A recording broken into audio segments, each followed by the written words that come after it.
नमस्कार। तो आज आम बजट पेश हो गया है भारत का, और विकसित भारत का सपना के साथ ये आया है बजट 2025। इस विषय पर हमसे बातचीत करने के लिए, चर्चा करने के लिए और इसके तह में जाने के लिए भी हमारे साथ हैं भारतीय जनता पार्टी से अजय शाह जी, आपका बहुत बहुत स्वागत है। और कांग्रेस पार्टी से अमूल्य नीरज खलखो जी, आपका भी बहुत बहुत स्वागत है।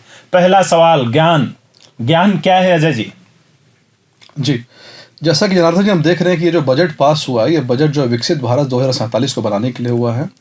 और चूंकि विकसित भारत की हम बात करें 2047 यानी 100 साल पूरे होने की बात करें, थोड़ा सा बस मैं बैकग्राउंड में जाऊंगा, उसके बाद यहाँ पर आता हूँ मैं। जब हमारा देश आज़ाद हुआ तो नेहरू जी के सामने में दो विकल्प थे, दो तरह के इकोनॉमिक्स जो सिचुएशंस को चुनने का विकल्प था। एक तो सोशलिस्ट कंट्री में चलता था और एक जो कैपिटलिस्ट कंट्री में चलता था। नेहरू जी ने कहा कि हम दोनों में नहीं जाएंगे, हम एक मिक्स्ड इकोनॉमी की तरफ आगे बढ़ेंगे, जिसमें कि प्राइवेट सेक्टर और पब्लिक सेक्टर दोनों का रोल होगा, और इससे आगे बढ़ते चले गए। लेकिन जब जैसे जैसे इंदिरा गांधी जी की सरकार जो 1970s में आई थी, तो बहुत सारे इकोनॉमिक क्राइसिस होने लगे, और उसके बाद नेशनलाइजेशन ऑफ बैंक भी उस समय जो इंदिरा गांधी के समय लाया गया। लेकिन राजीव गांधी जी के समय तक आते आते हमारा देश जो है बीओपी का crisis, balanced of payment crisis से जूझ रहा था, और हमारे पास फॉरेक्स रिजर्व जो है बिल्कुल जीरो था, कहीं पर कोई जो है हमें आशा नहीं दिख रही थी। उसके बाद मनमोहन सिंह जी उस समय जो बतौर फाइनेंस मिनिस्टर और नरसिम्हा राव की एक जोड़ी सामने आती है, और हमारे देश में प्राइवेट सेक्टर जो है मशरूम होना बेसिकली चालू होता है। एलपीजी रिफॉर्म जिसको कहते हैं, यानी कि लिबरलाइजेशन, प्राइवेटाइजेशन और ग्लोबलाइजेशन।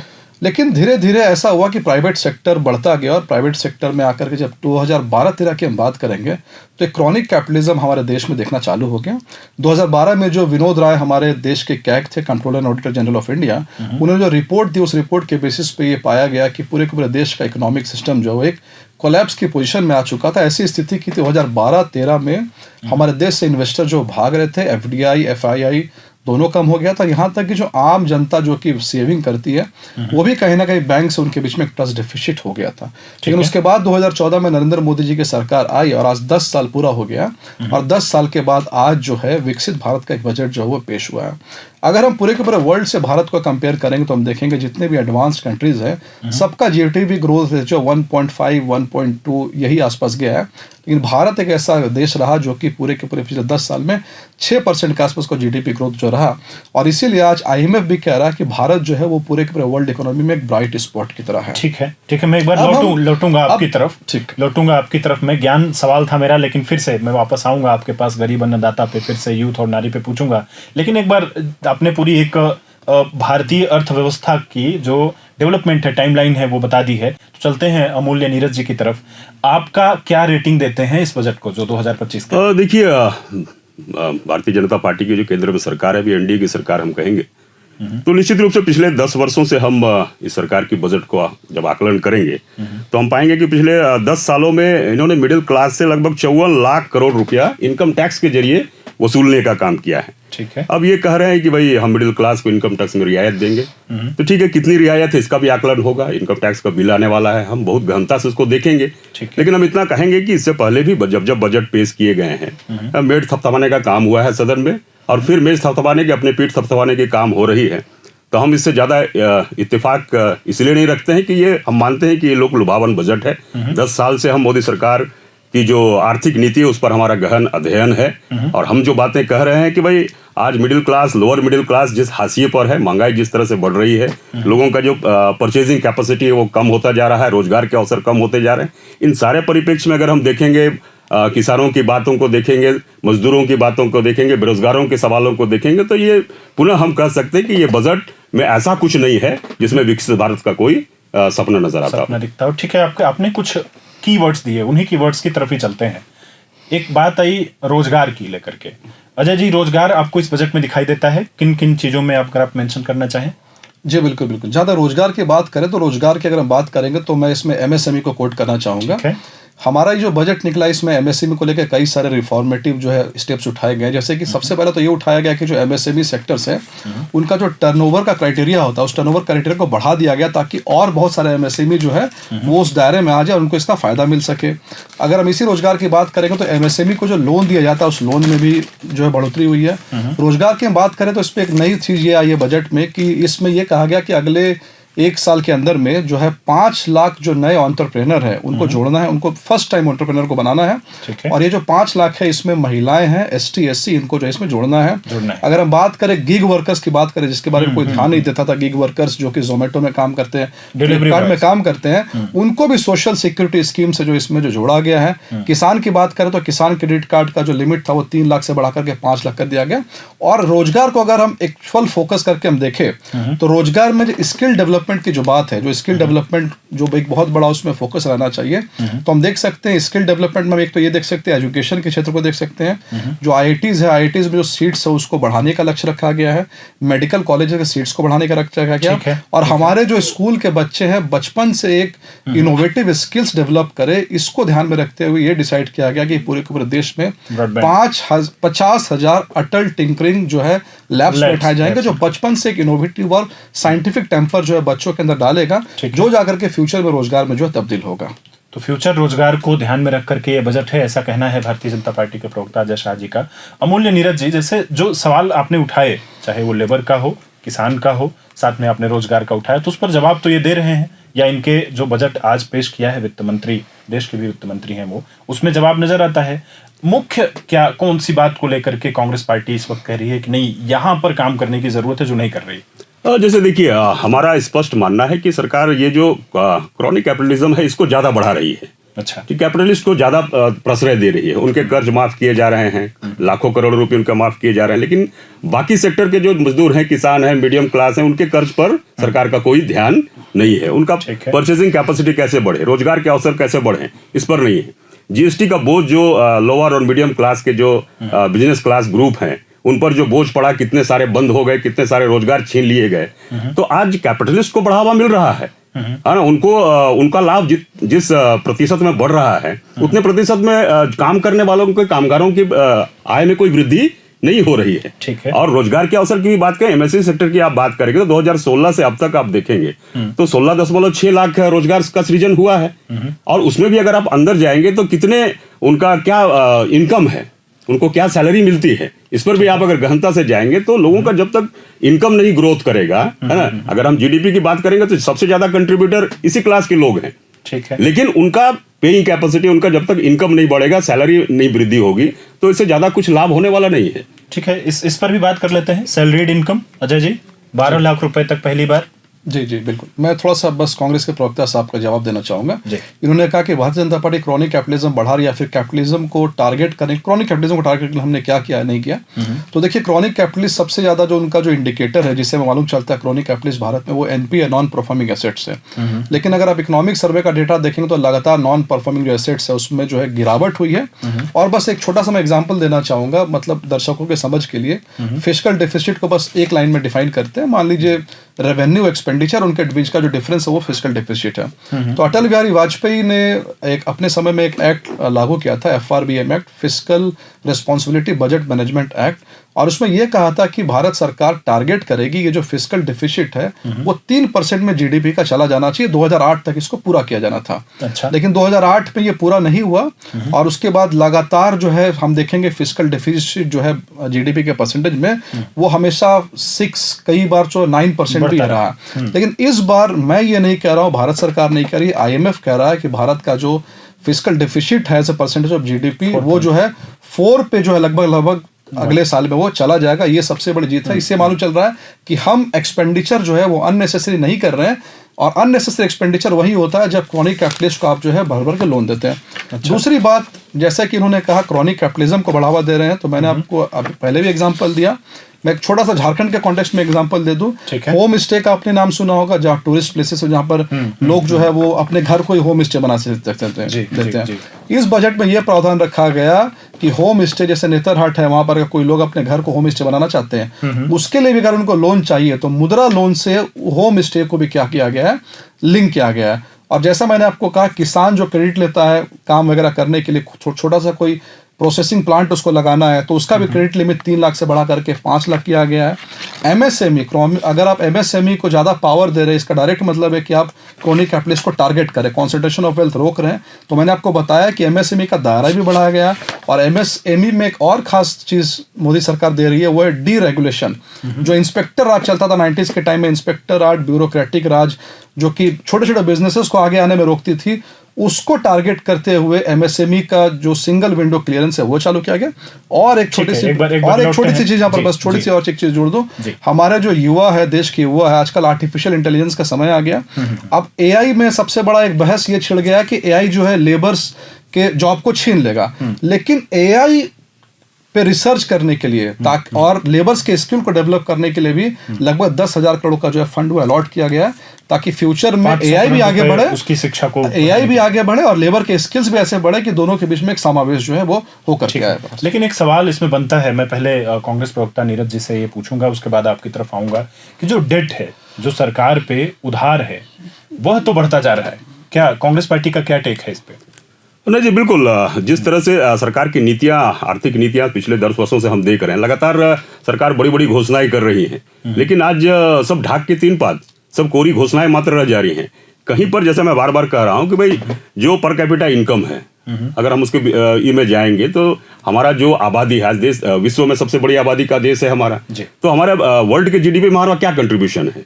अगर इस रेस्पेक्ट में आप देखेंगे तो हम 3.5% ही कंट्रीब्यूट कर रहे हैं, जबकि चाइना को आप देखेंगे, हमसे आज कम आबादी वाला देश है, वो लगभग 18-19% वर्ल्ड जीडीपी पर कंट्रीब्यूट कर रही है। तो इस रेस्पेक्ट में अगर आप तुलना करेंगे तो आज हम कर्ज में दबे जा रहे हैं। घोषणाएं जितनी हो रही उतना जमीन पर कुछ काम हो नहीं रहे हैं। इसलिए हम इस पर इतना ही कहेंगे कि सरकार जितनी घोषणाएं करती है पहले तो उसको पूरा करे, लेकिन जो रैशनलाइजेशन होना चाहिए सारे सेक्टर को ध्यान में रखते हुए, वो सरकार उस पर बहुत पीछे है।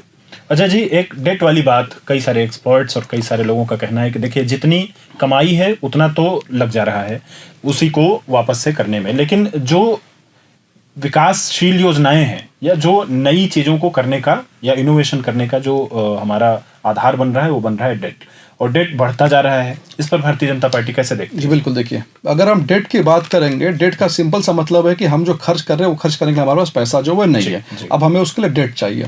अब डेट अगर हम देखेंगे तो प्राइमरीली 3 सोर्सेज से डेट जो ये आता है। पहला तो एक्सटर्नल सोर्सेज, IMF से आप लोन लीजिए, वर्ल्ड बैंक से आप लोन लीजिए, एक पहला सोर्स हो गया। दूसरा हो गया आप RBI से ले लीजिए, और तीसरा मेजर सोर्स जो होता है वो होता है प्राइवेट लोग, यानी कि हम लोग जैसे सेविंग में कुछ डाला और हमारे पैसे सरकार ने यूज किए। अगर आप रेशियो देखेंगे, जैसा मैंने आपको बताया कि 90s के टाइम में हमारे पास में बिल्कुल फॉरेक्स रिजर्व 0 हो गया था, और धीरे धीरे अगर आज आप रेशियो को देखेंगे तो मोदी सरकार के समय में, मैं आपको एक थोड़ा सा फैक्ट बताता हूँ कि जो प्राइवेट जो लोग SIP में इन्वेस्टमेंट करते हैं या फिर डीमेट अकाउंट में इन्वेस्टमेंट करते हैं, इसकी संख्या में साल भर के अंदर में 1 लाख कस्टमर का इजाफा हुआ है, और बहुत बड़ा पैसा जो प्राइवेट इन्वेस्टमेंट अब जो सरकार के पास में जा रहा है। सरकार ने इसमें बहुत सारे स्कीम्स भी लॉन्च किया था, जैसे कि गोल्ड बॉन्ड स्कीम सरकार ने लॉन्च किया था, ताकि जो घर में सोना पड़ा हुआ है वो भी पब्लिक एक्सपेंडिचर में अटैच हो पाए। इसके अलावा सरकार, जो हमारे जैसे प्राइवेट लोग होते हैं, उनके फंड्स कहीं पर पार्क होते थे हमेशा, जैसे कि LIC में फंड वो पार्क हुआ रहता था, प्रोविडेंट फंड में वो पार्क हुआ रहता था। सरकार ने उन पैसों का यूटिलाइज करना चालू किया। यानी कहने का क्रक्स ये है, पब्लिक जो डेट हमारे ऊपर में है, पहले वो डेट जो है 90s के टाइम में लगभग पूरा वो एक्सटर्नल डेट था, यानी हमारा लोन हमें रिपे करना था IMF वर्ल्ड बैंक को, लेकिन अब जो वो डेट है वो हमारे ही लोगों का है, और उसको हम उस दिशा में, और ये जो पब्लिक का डेट अगर हम प्राइवेट सेक्टर से डेट लेते हैं, यानी प्राइवेट आदमी का सेविंग्स अगर यूटिलाइज करते हैं, तो ये अच्छी इकोनॉमिक्स को माना जाता है, जहां पर आप सर्कुलेशन ऑफ मनी को एक जगह से निकाल करके आप इकोनॉमिक सिस्टम में डाल रहे हैं, इंटीग्रेट कर रहे हैं, आपकी बाइंग कैपेसिटी भी इंक्रीज होती है और पूरा बाजार आगे बढ़ता है। ठीक है, एक बार लौटते हैं इस बात पे, नीरज जी आपकी तरफ चलते हैं। अभी भारतीय जनता पार्टी ने यूनियन बजट पेश किया है और उसमें झारखंड के लिए क्या है क्या नहीं है, अगर आप इसके बारे में थोड़ा जोर डालेंगे, क्योंकि हाइलाइट्स तो हम देख रहे थे तो उसमें झारखंड के लिए अलग से तो कुछ नहीं था, लेकिन सिर्फ महज 1 महीने 2 दिन 3 दिन बाद ही 3 मार्च को आपकी पार्टी झारखंड का बजट पेश करेगी। कितना फर्क आप देखना चाहेंगे जो आज का बजट है और जो झारखंड का बजट है उसमें? नहीं, बिल्कुल। देखिए, हम लोग शुरू से ही इस बात पर जोर दिया है कि भाई लोगों का पेइंग कैपेसिटी बढ़नी चाहिए। लोग जब तक बाजार में खर्च नहीं करेंगे तब तक अर्थव्यवस्था में कुछ सुधार की कोई गुंजाइश नहीं होगी। ठीक है, लोग अभी मूलभूत चीजों को जुगाड़ करने में ही परेशान हैं। ठीक है, तो इस बात को अगर आप ध्यान में रख के देखेंगे तो हमारा शुरू से यह मानना है, जैसे कि मैं एक उदाहरण दे दूं कि जैसे सरकार कह रही है, जैसे एग्रीकल्चर का सेक्टर एक बड़ा सेक्टर है, सरकार ये बराबर घोषणा करती है, हमारा भी ये मांग रहा है कि भाई एमएसपी दोगुनी होनी चाहिए।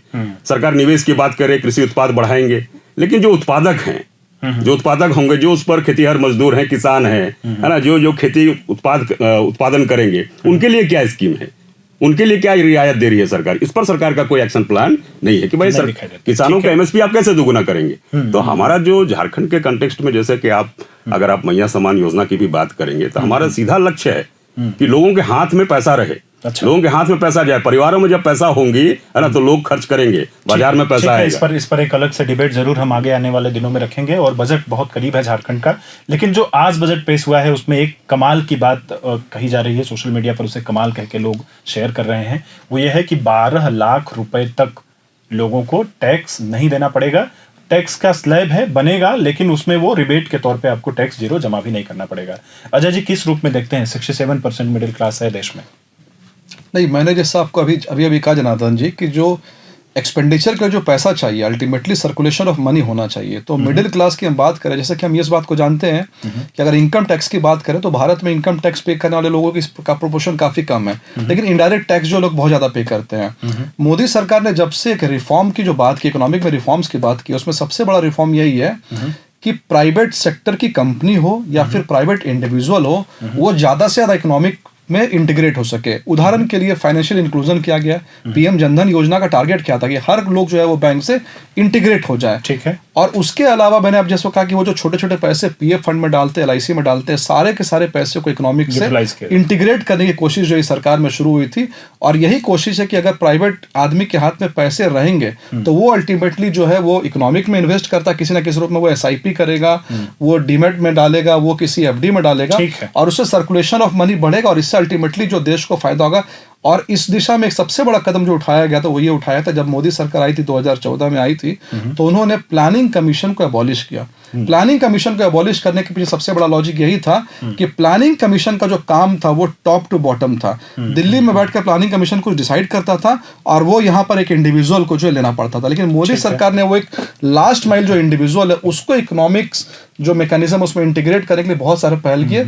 उसी का ये जो एक छोटा सा उदाहरण है। इस बजट पर एक राजनीतिक आरोप लग रहा है जो शायद नीरज जी और पुख्ता करेंगे कि बिहार में ज्यादा चीजें की गई हैं। दो वजह दिखाई देती हैं, एक की कोलाइशन की गवर्नमेंट है और जो गवर्नमेंट है वो टिकी हुई है भारतीय जनता पार्टी की, बिहार के सपोर्ट यानी जेडीयू के सपोर्ट से, और आने वाले दिनों में चुनाव है।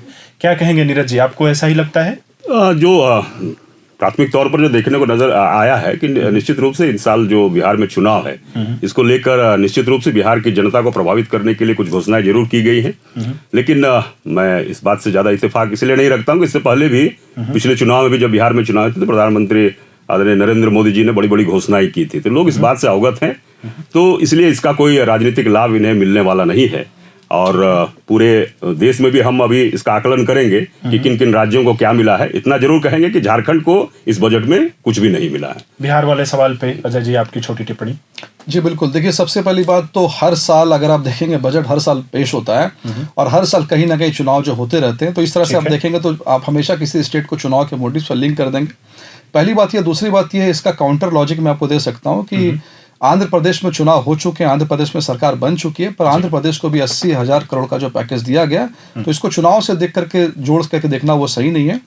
तीसरी बात यह है कि झारखंड में जो लोकसभा का चुनाव हुआ था, तो झारखंड में ज्यादातर सीटें जो लोकसभा की बीजेपी को ही गई है, तो ऐसा नहीं कि यहाँ पर बीजेपी को गई नहीं और बीजेपी को आगे यहाँ सीटें नहीं चाहिए कि इसको नेगलेक्ट करेंगे। चौथी बात यह कि भारत का बजट जब पेश होता है तो भारत के बजट में स्टेट स्पेसिफिक चीजों को नहीं ढूंढना चाहिए। मैं इसलिए कह रहा हूँ क्योंकि जो भी बजट पेश हुआ है, जैसे उदाहरण के लिए मान लीजिए कि किसान क्रेडिट स्कीम में मैंने कहा कि 3 लाख से 5 लाख किया, क्या इसका फायदा झारखंड की जनता को नहीं मिलेगा?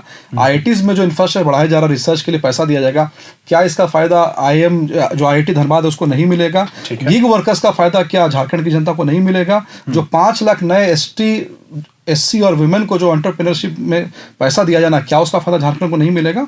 और सबसे बड़ा एक और जिस पे लोगों की नजर नहीं गई है वो है न्यूक्लियर रिएक्टर, अभी तक जो न्यूक्लियर रिएक्टर जो फील्ड है उसमें बहुत बड़े बड़े रिएक्टर्स बनाए जाते थे, जो कि बॉम्बे में, तमिलनाडु वगैरह में बनाए जाते थे। लेकिन अब ये डिसाइड किया गया कि छोटे रिएक्टर्स बनाए जाएंगे और इसका फायदा निस्संदेह झारखंड में, जहां पर जो यूरेनियम की मात्रा पाई जाती है जादूगोड़ा में, उसको भी यहाँ पर जो होने वो जा रहा है। ठीक है, ये मिशन के तौर पे इस बजट में मेंशन है। इस बार छोटे छोटे न्यूक्लियर रिएक्टर पावर प्लांट्स और इनको मदद देने की बात की गई, बजट एलोकेट किया गया है। देखिए, अब राजनैतिक विषयों को अगर छोड़ दिया जाए तो एक बार दोनों लोगों से बतौर इंसान, क्योंकि कई बार से जब से निर्मला सीतारमण जी बजट पेश करती थी तो कंटिन्यूअसली कई सारे महकमे में ऐसा नजर आता था कि शायद उन्हें जो एक्सपेक्टेड चीजें थी वो नहीं मिल रही थी। लेकिन आज जो माहौल है बजट पेश करने के बाद, तो एक तरीके से लोगों के मन में है कि शायद ये उस दिशा में जाते हुए दिखाई दे रही है। इसका सबसे बड़ी वजह शायद वही जो 12 लाख रुपए तक के टैक्सेशन में रिलीफ मिली है वो। मैं आप लोगों से एक बार इंडिविजुअल रेटिंग 10 में कितना नंबर देंगे बजट को, वो जानना चाह रहा हूँ। जी, मेरा तो रेटिंग 10 में 10 है। 10 में 10 without any doubt. Neeraj ji? जी देखिए, रेटिंग देने की जहाँ तक बात है, हम बिल्कुल 5 से ज्यादा तो दे नहीं सकते हैं इसको। वो कारण भी है उसका, क्योंकि हम लगातार इस बात को कह रहे हैं कि भाई जीएसटी की जो राहत मिलनी चाहिए, जो मल्टीपल रेट्स, जो लोअर और मीडियम क्लास के जो एंटरप्रेन्योर हैं, उनको जो जीएसटी का जो मल्टीपल रेट्स का जो खामियाजा भुगतना पड़ रहा है, जिससे परेशान है, उसमें राहत मिलनी चाहिए। बेरोजगारी दूर होनी चाहिए, रोजगार के अवसर बढ़ने चाहिए। इस पर अगर सरकार अगर कुछ ठोस एक्शन प्लान के साथ कुछ काम करती है तो निश्चित रूप से हम इसका स्वागत करेंगे। बाकी जो इनकम टैक्स का स्लैब की जो घोषणाएं की गई है, निश्चित रूप से स्वागत योग्य कदम है, लेकिन इस पर हम जब इनकम टैक्स का बिल आएगा तब इस पर हम गहनता से इसको देखेंगे। ठीक है, तो इनकम टैक्स का बिल भी अभी पेंडिंग है, जल्द ही वो पेश होगा। हालांकि जो घोषणाएं फ्लोर पे की गई हैं उनका इम्प्लीमेंटेशन इनकम टैक्स एक्ट के जरिए होता है, जो ऑलरेडी 86 पेज का है, रिलीज है। आप चाहें तो उसे देख सकते हैं बात करके। आप दोनों ही लोगों का बहुत बहुत धन्यवाद। अजय जी बहुत धन्यवाद, नीरज जी आपका भी बहुत धन्यवाद। प्रभातखबर.com, विश्वास वही, रफ्तार नहीं।